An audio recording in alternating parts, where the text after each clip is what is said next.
4 option बना देगा, ऊपर लिखेगा निम्नलिखित में से सकर्मक क्रिया का प्रयोग किस वाक्य में हुआ है, अकर्मक क्रिया का प्रयोग किस वाक्य में हुआ है, तो वहां छांटना मुश्किल हो जाता है बड़े बड़े बच्चों के।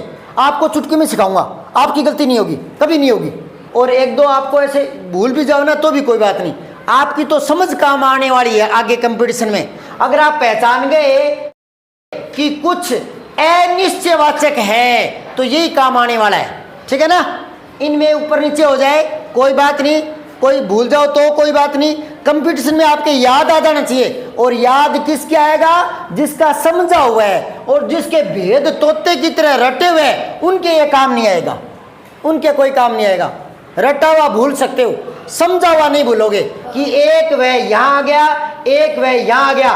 तो मैंने आपको ये कहा था कि कैसे पहचानोगे कि ये वह पुरुषवाचक है या कैसे पहचानोगे कि ये निश्चयवाचक है। इसको रंग कर देते हैं, इसको लाल में लिख देंगे, इसको नीले में, और कह देंगे लाल स्याही में जो वह लिखा है वो तो पुरुषवाचक होता है और नीली में लिखा है वो निश्चयवाचक है। लेकिन नहीं बेटा, पेपर में तो काली स्याही से छपे होते हैं, किताबों में तो, पेपर में तो, समझ गए। तो कैसे पहचानेंगे, सीधी सी बात है, मैंने उसमें यह कहा था कि एक वह और आएगा, एक वह, तब तीनों वह एक साथ हल करेंगे। तो वो वह आ गया यहां, ये आ गया विशेषण में। अब तीनों वह समझ लो, पुरुष नहीं आया, वह आ गया, तो वह पुरुष का काम कर रहा है, वो पुरुषवाचक सर्वनाम है। बस सीधा सा फंडा। संकेतवाचक को सर्वनामी क्यों कहते हैं, क्योंकि ये सर्वनाम से बना हुआ है, लेकिन यहां विशेषता दिखाने का काम कर रहा है। कोई करता है, वो कोई काम करता है, तो उसका फल किस पर पड़ रहा है, वो कर्म होता है। कर्ता ने काम कर दिया, कोई चीज प्रभावित हुई नहीं, तो वहां कर्म नहीं होगा, वो अकर्म, बिना कर्म के अकर्म, तो अकर्मक क्रिया होगी वो। कैसे, दोबारा सुनो, कर्ता और क्रिया तो वाक्य में होंगे, उनके बिना तो वाक्य बनेगा नहीं।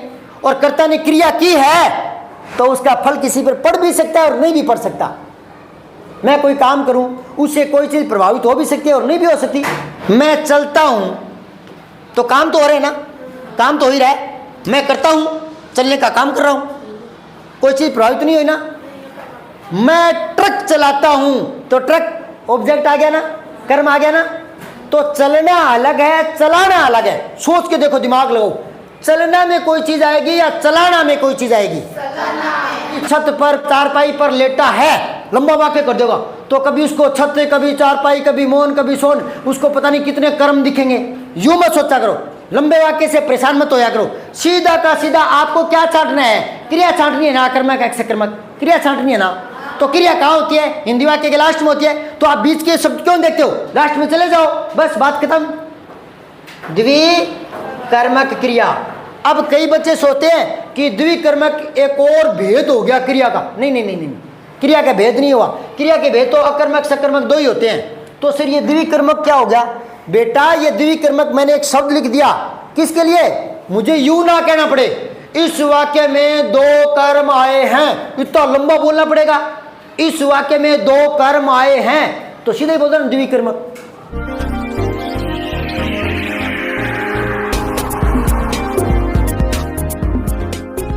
सारांश हिंदी क्लासेज हिंदी व्याकरण के लिए यूट्यूब पर सर्च करें।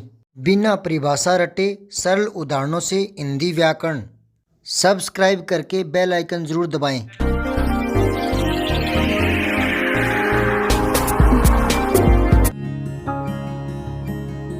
हमने संज्ञा की परिभाषा सुनी, भेद याद किए, सर्वनाम की परिभाषा याद की और भेद भी याद किए, विशेषण की परिभाषा और भेद भी याद किए कि नहीं किए। अब सुनो, कभी यूं मत सोचना कि सर्वनाम की अच्छा भेद है, कैसे याद रखूं, आगे पीछे हो जाए। तो आगे पीछे का कोई मतलब नहीं है, और ना ही अब आपसे कोई पूछने वाला कि सर्वनाम की परिभाषा लिखो और भेद लिखो, है ना। अब वो बातें होती है 3री 4री 5वीं 6वीं 7वीं तक, है ना। अब जैसे जैसे आगे बढ़ोगे, कंपटीशन की तैयारी करोगे, बीएड, बीएसटीसी, एसआई, ग्राम सेवक, जो भी आपके ना कंपटीशन है, उन सब में हिंदी आती है। केवल जो साइंस के सब्जेक्ट होते हैं, जैसे मान लो किसी को इंजीनियर बनना है, किसी को डॉक्टर बनना है, उन वाले एग्जामों में हिंदी नहीं आती। बाकी हिंदी तो आती है, आरएएस आईएएस सब में हिंदी आती है। तो आप हिंदी का जो बेसिक नॉलेज लोगे वो आपके काम आएगा, ठीक है। और मेरा कभी फोकस नहीं रहा कि आपका सिलेबस पूरा कराऊं और तनख्वाह लूं। बहुत सारी बातें हैं जो बाद में आपको कोचिंग में लगने के लिए मजबूर कर देती है। तो हिंदी में तो आपको कोचिंग करने की जरूरत नहीं पड़ेगी, ठीक है। परेशान होने की बात नहीं है, ये आगे पीछे हो जाए तो भी कोई बात नहीं, है ना। और एक दो आपको ऐसे भूल भी जाओ ना तो भी कोई बात नहीं, आपकी तो समझ काम आने वाली है आगे कंपटीशन में। अगर आप पहचान गए कि कुछ अनिश्चयवाचक है तो यही काम आने वाला है, ठीक है ना।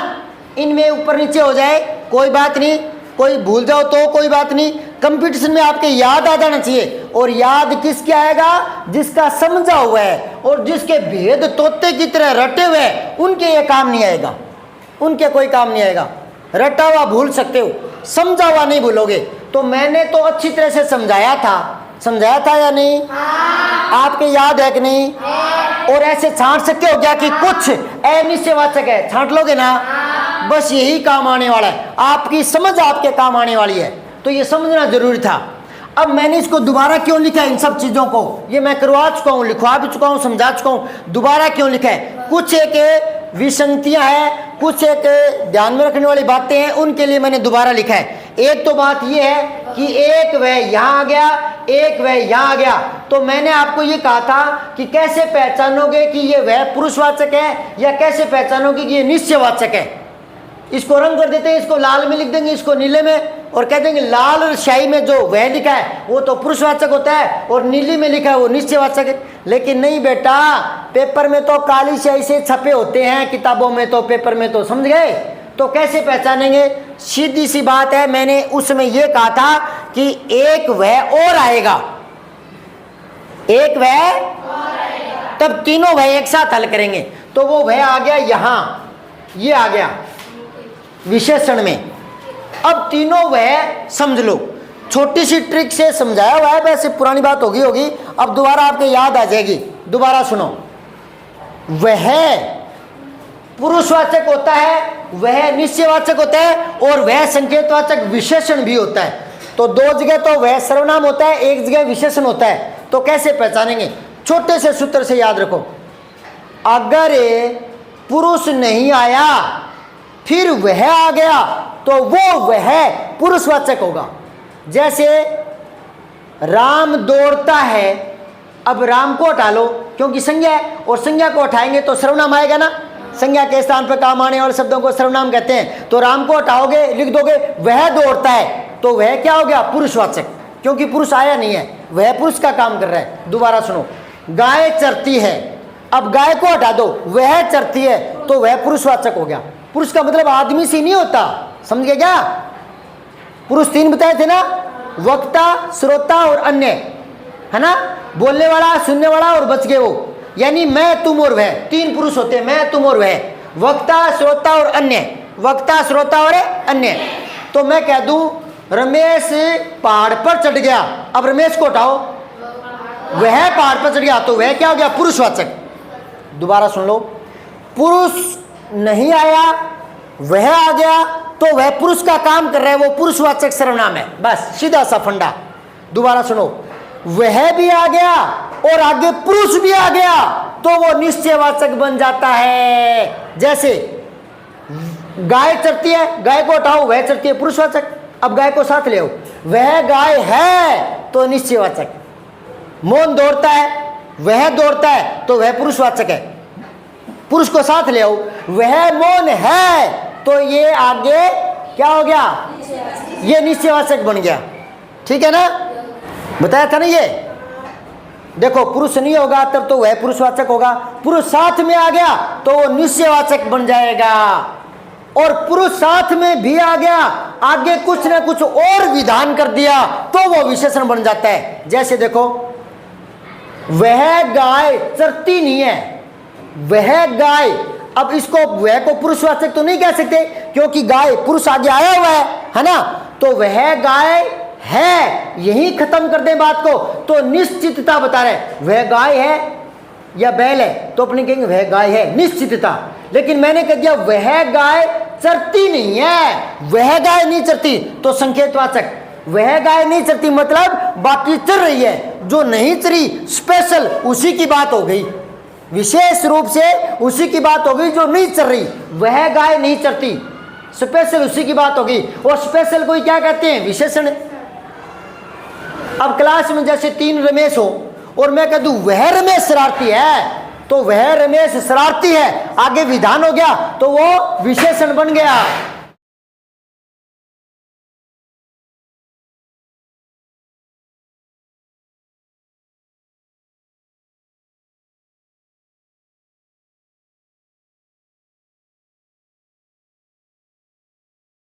मैं कहूं वह रमेश है, तब तो निश्चयवाचक है। वह रमेश है, पुरुषवाचक क्यों नहीं है वह? क्योंकि रमेश साथ आ गया तो पुरुषवाचक नहीं है। और मैं कहती हूं वह रमेश कमजोर है पढ़ाई में, तो वह रमेश यानी ये वाला रमेश नहीं, वो वाला नहीं, ये वाला, यह रमेश कमजोर है, तो आगे कुछ विधान कर देते हैं तो वो संकेतवाचक विशेषण बन जाता है। ये तीनों में अंतर समझ आया? अब देखो यहां ये मूलतः क्या है बेटा? सर्वनाम। पता है इतना तो आपको? वह मूल रूप से क्या होता है?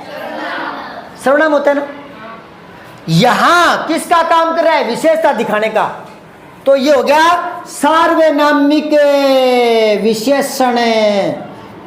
कई बच्चे यूं लिख देते हैं गुणवाचक विशेषण, परिमाणवाचक विशेषण है, संकेतवाचक विशेषण है, सार्वनामिक विशेषण। इसको भूल ही जाते हैं। और सार्वनामिक संकेत, ये दोनों एक ही बात है। ये दोनों इसको संकेतवाचक और सार्वनामिक क्यों कहते हैं? क्योंकि ये सर्वनाम से बना हुआ है, लेकिन यहां विशेषता दिखाने का काम कर रहा है, तो ये सार्वनामिक विशेषण हो गया। कौन सा विशेषण हो गया? मतलब सर्वनाम से बना हुआ, ठीक है ना। ये तो ये दोनों नाम क्या है? एक ही है। क्या है ये? मैंने कहा था सर्वनाम फिक्स होते हैं। क्या कहा था? सर्वनाम फिक्स होते हैं। अब मैं कहूं उसका पेन खो गया, तो उसका सर्वनाम है, यहां तो उसका लिखा ही नहीं हुआ। हम जयपुर जाएंगे, हम सर्वनाम है, यहां तो हम लिखा ही नहीं हुआ। तो क्या ये संख्या बढ़ रही है क्या सर्वनामों की? बढ़ नहीं रही, उसका रूप बदल रहा है। क्योंकि सर्वनाम क्या होता है? विकारी, और विकारियों का रूप बदलता है, भले ही लिंग बदलो, वचन बदलो, कारक बदलो। मैं सर्वनाम है नहीं, तो मैं, मुझे, मुझको, मुझसे, ये तो कारकों की वजह से हो रहा है। और मैं का बहुवचन करो हम, ये वचन से हो गया, तो लिंग वचन से रूप जरूर बदलता है, लेकिन इनकी संख्या फिक्स होती है, 11 होते हैं ये। और बाकी जो बढ़ रहे हैं ना, वो रूप बदल रहा है, क्योंकि ये विकारी है। तो यहां तक बात समझ में आई? और इनके विशेषण के भेद वो लिखवा दिए थे, वह की समस्या भी हल हो गई। संकेत के 2 नाम भी बता दिए। आज मैं करवा रहा हूं क्रिया, तो क्रिया के 2 ही भेद होते हैं, अकर्मक और सकर्मक। अब पहले मुझे आपको कर्म समझाना पड़ेगा। कर्म क्या है ये देखो। देखो हिंदी वाक्य में एक तो कर्ता होता है और एक क्रिया होती है। कर्ता और क्रिया के बिना तो वाक्य नहीं बनेगा। राम पढ़ता है, पढ़ना क्रिया है, राम करता है। गाय चरती है, चरना क्रिया है, गाय करता है, तो कर्ता क्रिया तो होते हैं ना। अब कोई करता है, वो कोई काम करता है, तो उसका फल किस पर पड़ रहा है? वो कर्म होता है। कर्ता ने काम कर दिया, कोई चीज प्रभावित हुई नहीं, तो वहां कर्म नहीं होगा, वो अकर्म, बिना कर्म के अकर्म, तो अकर्मक क्रिया होगी वो। और अगर कर्म है तो सकर्म, सकर्मक होगी। कई बच्चों की समझ में नहीं आता, अकर्मक सकर्मक लिखने में गलती करते हैं, यूं लिख देते हैं अकर्मक, पता लगता है कि ऊपर रह होता है, लगा देते हैं। अब ये क्या हो गया? अरक मक, पता नहीं, बोला ही नहीं जा रहा। ये रह यहां थोड़ी होता है। अगर लिखने में गड़बड़ है तो पहले कर्म लिख लो, कर्म कर्म कर्म, ये रह ऊपर आ गया ना। अब ए और कै लगा दो, अकर्मक। तो लिखने में गलती मत क्या करो, कई यूं लगा देते हैं अकर्मक। लिखने में गलती नहीं होनी चाहिए, क्योंकि बड़ी क्लासों में इस तरह की गलतियां होती है, तो फिर गलतियों के तो भले ही नंबर ना कटे, पर क्या होता है कि जांच करता सोचता है कि ये झंडू लड़का है, और झंडू लड़के को अच्छे नंबर नहीं मिलते। अकर्मक सकर्मक समझ में आ रही है क्या? ध्यान से सुनो, आज समझाकर ही छोड़ूंगा। कर्म क्या होता है? कर्ता कोई काम करता है, उसका फल पड़ रहा है कि नहीं पड़ रहा? पड़ रहा है तो कर्म है, नहीं पड़ा तो अकर्म, बिना कर्म के। जैसे कोई हमारे परिवार में फंक्शन में कार्यक्रम में कोई आता है, तो अगर वो परिवार को साथ लेकर आए तो आप अपने क्या कहेंगे? सहपरिवार पधारा है, सहपरिवार, आप सहपरिवार आइए, सहपरिवार, परिवार के साथ, है ना। तो सहकर्म, कर्म के साथ, तो वो होती है सकर्मक क्रिया। और जिस क्रिया में कर्म होता ही नहीं वो अकर्मक। ये बेटा बड़े बड़े बच्चों के, कंपटीशन की तैयारी करने वालों के गड़बड़ हो जाती है, अकर्मक सकर्मक नहीं छांट सकते। जैसे 4 वाक्य लिख देगा, राम चुपचाप बैठा है, फिर लिख देगा ब में लिख देगा बूंद बूंद से घड़ा भरता है, स में लिख देगा हाथी के कान बड़े होते हैं। ये मैं बार बार बोलता हूँ क्योंकि ये कंपटीशन में आया हुआ प्रश्न है, ठीक है ना। तो नीचे लिख देगा इनमें से कोई नहीं या उपयुक्त सभी, 4 ऑप्शन बना देगा। ऊपर लिखेगा निम्नलिखित में से सकर्मक क्रिया का प्रयोग किस वाक्य में हुआ है, अकर्मक क्रिया का प्रयोग किस वाक्य में हुआ है। तो वहां छांटना मुश्किल हो जाता है बड़े बड़े बच्चों के। आपको चुटकी में सिखाऊंगा, आपकी गलती नहीं होगी, कभी नहीं होगी। कैसे, दोबारा सुनो।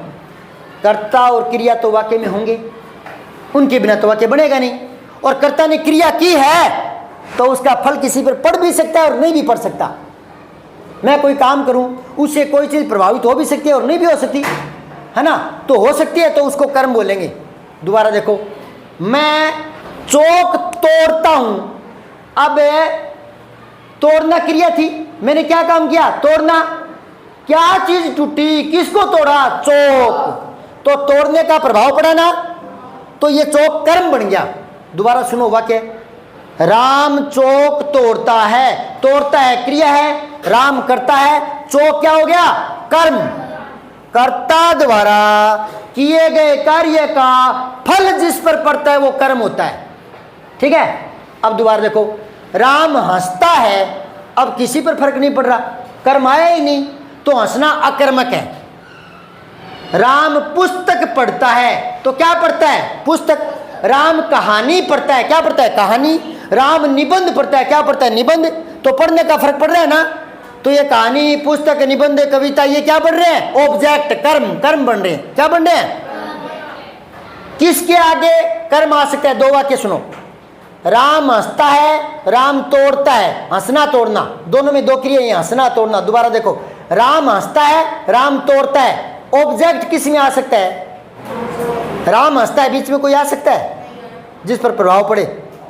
और राम तोड़ता है, राम लाठी तोड़ता है, राम गन्ना तोड़ता है। तो लाठी गन्ना ये क्या आ रहे हैं, कर्म, क्या आ रहे हैं, तो वो सकर्मक होती है। एक अभ्यास और करवा रहा हूं, मैं कुछ क्रियाएं बोलूंगा, उन क्रियाओं के आगे आप प्रश्नवाचक लगा के देखना, ये रही अकर्मक और सकर्मक। अगर क्रिया सकर्मक है तो आगे कुछ आएगा, ठीक है, नहीं है तो नहीं आएगा, फिर वो अकर्मक होगी। 2 ही प्रकार की क्रिया होती है, अकर्मक और सकर्मक। तो मैं क्रिया ही बोल रहा हूं, बहुत सारी क्रियाएं।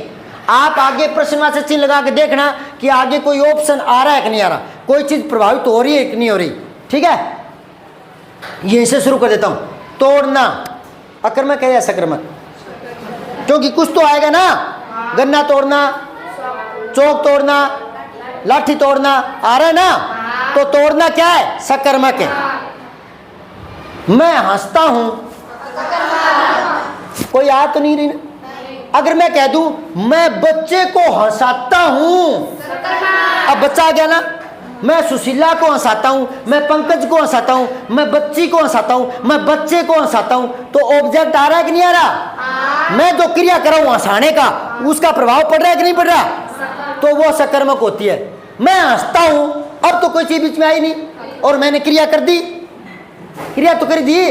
मैं हंसता हूं, मैं हंसाता हूं, अब ये सकर्मक हो गई। एक और देखो, मैं चलता हूं, तो काम तो हो रहा है ना, काम तो हो ही रहा है। मैं करता हूं, चलने का काम कर रहा हूं, कोई चीज प्रभावित नहीं हुई ना। मैं ट्रक चलाता हूं, तो ट्रक ऑब्जेक्ट आ गया ना, कर्म आ गया ना। तो चलना अलग है, चलाना अलग है। सोच के देखो, दिमाग लगाओ, चलना में कोई चीज आएगी या चलाना में कोई चीज आएगी। मैं कार चलाता हूं, मैं बस चलाता हूं, मैं ट्रक चलाता हूं।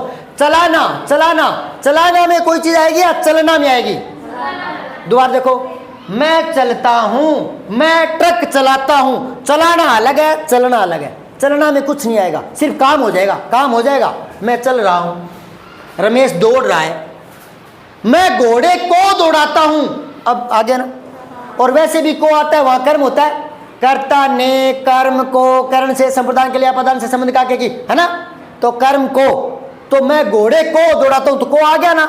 जहां को आ गया वहां तो 100% सकर्मक ही है, क्योंकि कर्म के साथ ही को आता है और कर्म है तो सकर्मक हो गई।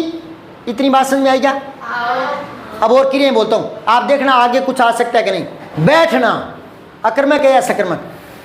मैं बैठता हूँ, अकर्मक है, क्योंकि मैंने काम कर दिया बैठने का, कोई चीज प्रभावित नहीं हुई। अब बैठने की जगह बिठाना लगाओ, बिठाना, मैं ऊंट को बिठाता हूँ, आगे ना, बैठना अलग है, बैठाना अलग है। दोबारा सोचो, प्रश्नवाची चिन्ह लगा करके कौन से क्या आगे ऑप्शन आ सकता है? बैठना, बिठाना, आगे क्या आ सकता है? किसके आगे आ सकता है? बैठना या बिठाना में? बिठाना में कोई आएगा। अब मैं कह दूं मैंने बिठा दिया, आप कहोगे किसको? मैं बैठ गया, आप कहोगे क्या किसको? नहीं समझ आई बात? मैं कहूं मैं खा गया, खाना खा गया, आप कहोगे क्या? मैं कह दूं मैं सो गया, अब आप कहोगे कि क्या? सोना तो सो गया, बस क्रिया हो गई। और मैं कह दूं मैंने चबा लिया, आप कहोगे क्या चबाया? तो चबाना सकर्मक है। अब दोबारा बताओ, चलना, चलाना, बैठना और बिठाना, जहां ऑप्शन आता है वो सकर्मक होती है। बस सीधी सी बात है, समझ आई बात? सोना और सुलाना, अच्छा दोबारा सोचो, सोना और सुलाना अलग अलग है ना? सोना और सुलाना, यूं देखो बोर्ड पे लिखूंगा, सोना और सुलाना, यहां लिख देता हूं एक बार, सोना और सुलाना। सुलाना किसके आगे कोई आ सकता है? सोना के आगे या सुलाना के आगे? माँ बच्चे को सुलाती है, तो माँ ने क्रिया क्या की? सुलाने की। किसको सुलाया? बच्चे को। तो सुलाना सकर्मक है, ऑटोमेटिक ही सकर्मक ही है। और माँ सो गई, अब माँ सो गई अकर्मक, माँ ने बच्चे को सुला दिया, तो कर्ता कोई काम करता है, उसका फल जिस पर पड़ता है वो कर्म होता है। अब समझ आई कि नहीं आई? आई ना? अब गलती नहीं करोगे? फटाफट बोलते रहो। सोना, सुलाना, दौड़ना, दौड़ाना, बैठना, बैठाना, खाना, खाना, कुछ तो खाऊंगा, आम खाता हूं, सेब खाता हूं, रोटी खाता हूं, तो खाना क्या है? सकर्मक। कुछ क्रियाएं और सुनो, पकड़ना क्या है? पकड़ना अकर्मक या सकर्मक? आगे प्रश्नवाची चिन्ह लगाओ। पकड़ना सकर्मक है। शिकारी मोर को पकड़ता है, मोर पकड़ता है, तो कुछ तो पकड़ेगा ना? पकड़ना, मैं पुस्तक पकड़ता हूं, मैं पेन पकड़ता हूं, रमेश कलम पकड़ता है, कुछ तो आएगा ना? पकड़ना। अच्छा लेटना बताओ, लेटना, लेटना, पापा जी चारपाई पर लेट गए, मैंने एक बार लिखा पापा जी चारपाई पर लेट गए, तो बच्चे ने चारपाई को कर्म समझ करके उसको सकर्मक बोल दिया। अरे मैं बेटा चारपाई पर लेट गए, चारपाई पर अधिकरण कारक है, कर्ता ने कर्म को कर्ण से संप्रदान के लिए अपदान से संबंध कहा कि अधिकरण में पर, तो चारपाई पर में तो अधिकरण कारक है, आपको तो कर्म कारक ढूंढना है, तभी वो सकर्मक होगी, और कर्म नहीं है तो अकर्मक होगी। तो उसने चारपाई को कर्म मान लिया, और मैंने लिखा पिताजी चारपाई पर सो गए, तो कहता है सकर्मक। मैंने कहा क्यों? बोले चारपाई। अरे मैं चारपाई तो अधिकरण कारक है, कर्म कारक थोड़ी है। और बीच के नहीं देखने आपको, तो बीच में कई बार वो वाक्य लंबा दे देता है उल्लू बनाने के लिए। यूं लिखता है राम का बड़ा भाई मोहन सोहन की छत पर चारपाई पर लेटा है, लंबा वाक्य कर देगा, तो कभी उसको छत, कभी चारपाई, कभी मोहन, कभी सोहन, उसको पता नहीं कितने कर्म दिखेंगे। यूं मत सोचा करो, लंबे वाक्य से परेशान मत होया करो, सीधा का सीधा आपको क्या छांटना है? क्रिया छांटनी है ना, अकर्मक है सकर्मक, क्रिया छांटनी है ना। तो क्रिया कहाँ होती है? हिंदी वाक्य के लास्ट में होती है, तो आप बीच के शब्द क्यों देखते हो? लास्ट में चले जाओ, बस बात खत्म। लास्ट का क्या है? राम का बड़ा भाई मोहन सोहन की छत पर चारपाई पर लेटा है, तो लेटना लास्ट में आओ। अब लेटना क्या है? अकर्मक। और लिटाना, माँ बच्चे को पालने में लिटाती है, सकर्मक। समझ आई की बात है? लेटना और लिटाना में फर्क नहीं है क्या? लेटना में तो कोई आएगा नहीं, और लिटाना में कुछ आएगा। तो वो चारपाई पर लेटता है, छत पर लेटता है तो लेटना सिर्फ लेटना सोचो, क्योंकि आपको क्रिया ही बतानी है, अकर्मक सकर्मक, वाक्य नहीं बताना। समझ आई की बात? कर लोगे अब? कुछ भी पूछो भले ही। तो बताओ, फेंकना अकर्मक है या सकर्मक? हाँ तो कुछ तो फेंकूंगा। खिलाड़ी ने बॉल फेंकी, क्या फेंकी? फेंकना क्या फेंकना? लेना क्या है? लेना कुछ तो लेगा, पुस्तक लेना, प्रसाद लेना, कुछ तो लेगा ना। देना क्या है? देना। हाँ, जिसमें कुछ आए ऑप्शन संभावना हो वो सकर्मक होती है। सीधा काम हो जाए, कोई ऑप्शन नहीं आए, वो अकर्मक होती है। समझ बात? मैं हंस रहा हूं, मैं हंसा रहा हूं, मैं बोल रहा हूं।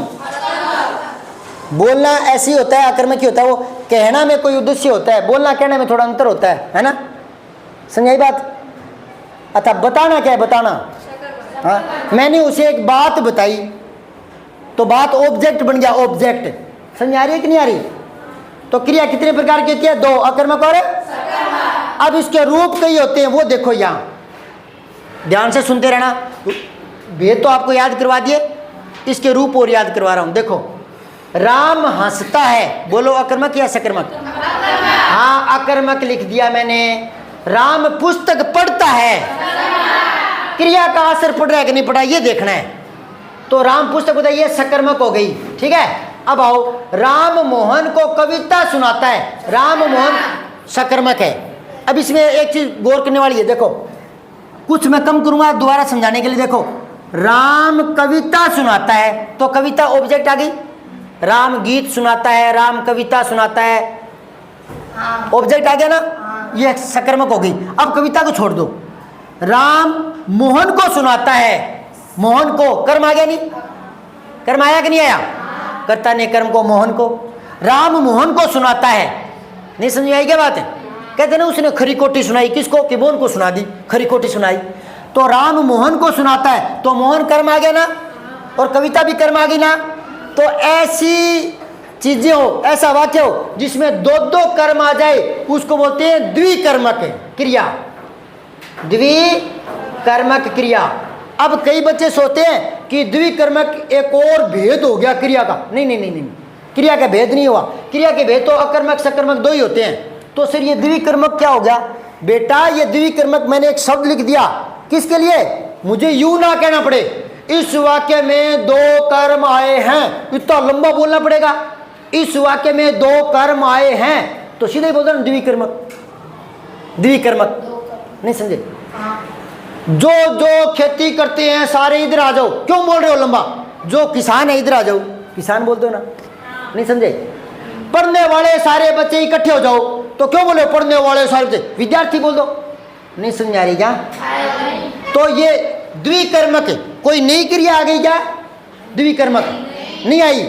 मैंने छोटा बोला है कि इस वाक्य में दो कर्म हैं, तो इस वाक्य में दो कर्म आए, यह क्रिया दो कर्म लेकर आई है, इतना लंबा बोलना पड़ेगा। यह क्रिया दो कर्म लेकर आई है, इतना लंबा क्यों लिख रहे हो? यूं लिख दो, यह द्विकर्मक क्रिया है, द्विकर्मक।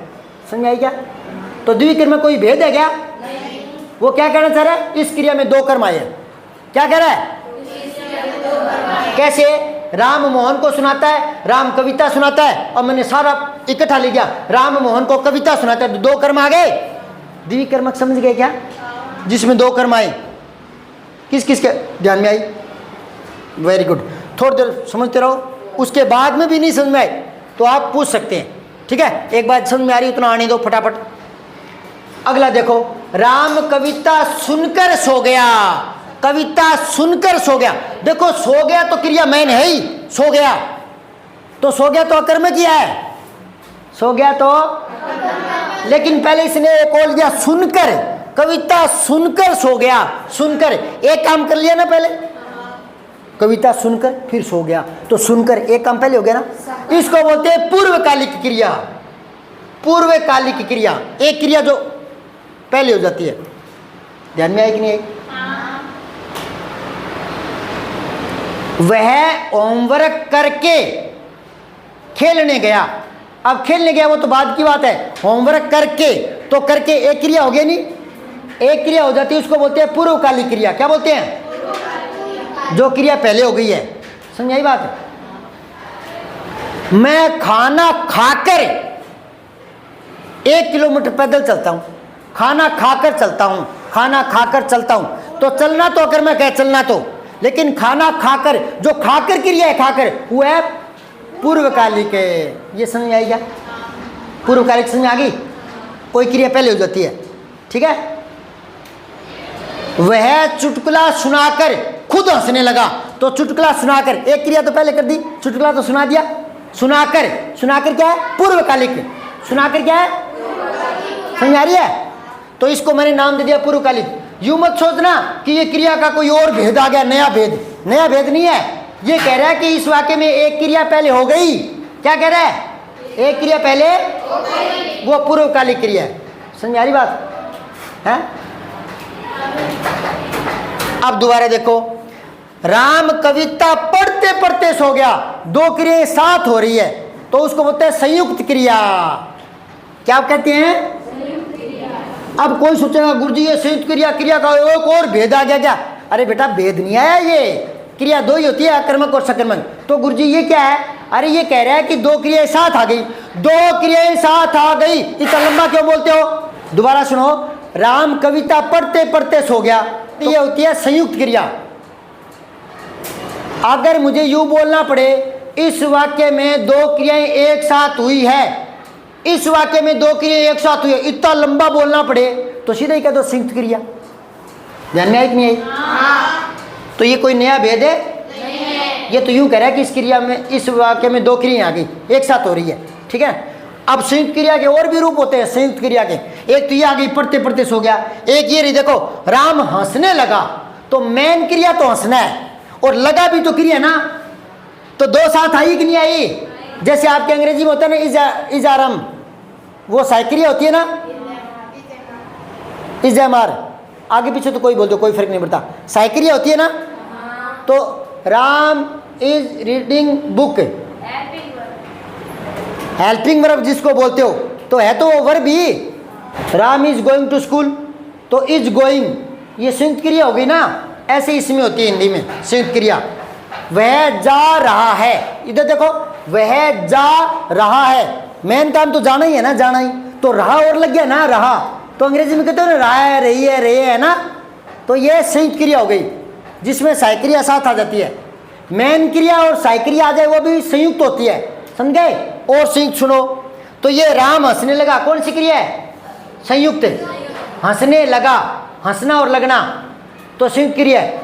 कई बार पेपर में यूं आ जाता है, चार वाक्य दे करके पूछता है किस वाक्य में संयुक्त क्रिया का प्रयोग हुआ है या किस वाक्य में संयुक्त क्रिया का प्रयोग नहीं हुआ, तो आपको छांटना है। दो क्रियाएं साथ हुई उसको संयुक्त बोलते हैं, दो क्रियाएं साथ होती है उनको। और संयुक्त का देखो उदाहरण, नया सा उदाहरण गजब, वो ये मुर्दा जी उठा। अब जीना और उठना अलग अलग क्रिया है ना, और साथ में मिला दी तो ये एक नयापन आ गया, इसको बोलते हैं रंजक क्रिया। होती है साइक्रिया ही है पर नयापन आ गया इसलिए बोलते हैं रंजक क्रिया। क्या बोलते हैं? नयापन आता है तब। इसमें नयापन नहीं है, वह दौड़ रहा है, दौड़ रहा है तो संयुक्त ही पर नयापन नहीं है। जी उठा, तो जीना और उठना अलग अलग भाव की क्रिया है, अलग अलग भाव की क्रिया एक साथ में आ गई तो नयापन हो गया, उसको बोलते हैं रंजक क्रिया। समझ आ रही है? होती वो संयुक्त क्रिया ही है। और देखो वह उठ बैठा, देखो उठना और बैठना अलग अलग है ना, अलग अलग भाव वाली है ना। वह उठ बैठा, मेरे बोलते ही, मेरे ललकारते ही वह उठ बैठा, तो उठ बैठा ये संयुक्त क्रिया भी है और रंजक क्रिया। रंजक क्रिया संयुक्त क्रिया का ही भेद है, यानी नयापन है उसमें, दो अलग अलग भाव की क्रियाएं जुड़ जाती है, वो रंजक बन जाती है, ठीक है। अब लास्ट हो देखो, गुरुजी ने छात्र से पुस्तकें पढ़वाई, खुद नहीं पढ़ी ना, छात्र से पढ़वाई ना। जब कर्ता खुद कार्य ना करे किसी से करवाए तो उसको बोलते हैं प्रेरणार्थक क्रिया। प्रेरणार्थक है क्रिया। समझ आ रही बात है? जब कर्ता खुद कार्य ना करे तो कौन सी क्रिया होती है? प्रेरणार्थक। माँ बच्चे से दूध मंगवाती है बाजार से, है ना, दूध मंगवाती है, तो मंगवाना प्रेरणार्थक। वाना शब्द आ जाता है उसमें, वाना, करवाना, दिलवाना, पढ़वाना, समझ रहे हो क्या? यानी करता खुद कार्य नहीं करता तो वो प्रेरणार्थक क्रिया कहलाती है। कई बार पूछ लेता है प्रेरणार्थक क्रिया किसे कहते हैं, परिभाषा लिखो, उदाहरण दो। तो जहाँ करता खुद कार्य न करे, किसी से करवाए, वह प्रेरणार्थक क्रिया होती है। जैसे अध्यापक गुरुजी से पाठ पढ़वाते हैं, वो उदाहरण हो गया। ठीक, समझारी बात है। एक चीज और देखो विशेषण में, संख्यावाचक जो विशेषण है इसके भी दो भेद और होते हैं। एक तो निश्चित संख्या, एक अनिश्चित। जैसे मैं कहूं दूसरा आदमी, तो ये तो फिक्स है, निश्चित है, तो ये हो गया निश्चयवाचक, ठीक है, विशेषण। और मैं कहूं कुछ आदमी, तो अनिश्चित संख्यावाचक है, तो दो भेद हो गए, ठीक है ना। मैं कहूं कुछ आदमी नहीं पढ़ते, कुछ बच्चे नहीं पढ़ते, और मैं कहूं 5 व्यक्ति पढ़ते हैं, तो निश्चयवाचक। ऐसे ही परिमाण होता है मापना, तो दूध, तेल, घी ये गिने नहीं जाते, मापे जाते हैं। तो अगर मैं कहूं कुछ दूध खराब हो गया, यानी बाकी तो नहीं हुआ, नहीं समझे क्या, कुछ दूध, तो ये तो होगी अनिश्चयवाचक। और मैं कहूं 2 लीटर दूध खराब हो गया, फिर निश्चयवाचक। तो परिमाण के भी दो भेद होते हैं, संख्या के भी। एक बच्चा बहुत क्रिएटिव था, दिमाग भी तेज चलता था, मैंने कहा कुछ दूध खराब हो गया, तो बच्चा कहता है गुरुजी दूध खराब होगा तो सारा ही होगा, आधा कैसे होगा। मैंने कहा तेरी कल्पना तो ठीक है और प्रश्न भी वाजिब है, पर तूने सोचा कि ये एक बाल्टी में दूध है, तो उसमें से थोड़ा सा कैसे खराब हो सकता है, होगा तो सारा ही खराब होगा। अगर दूध में, बाल्टी दूध की भरी हुई है, उसमें नींबू निचोड़ दोगे तो कुछ दूध खराब होगा या सारा ही? तो उसका दिमाग तो ठीक चला था, पर थोड़ा कम चला था, थोड़ा सा और चलना चाहिए था। मतलब दूध पैकिंग में नहीं आ सकता क्या?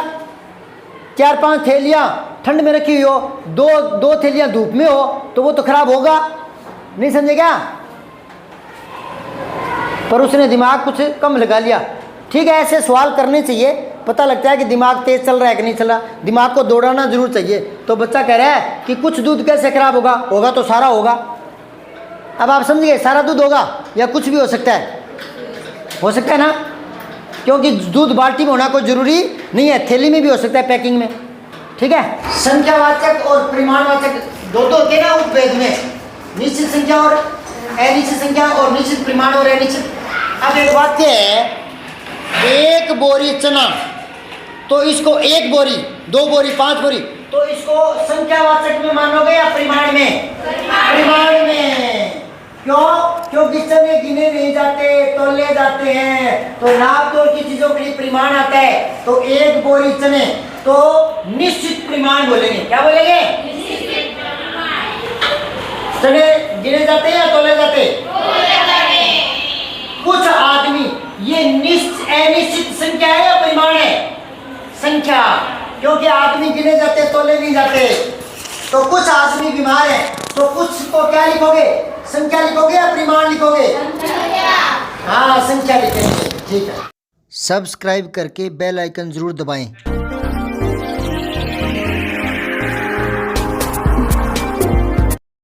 जय हिंद, विजय हिंदी।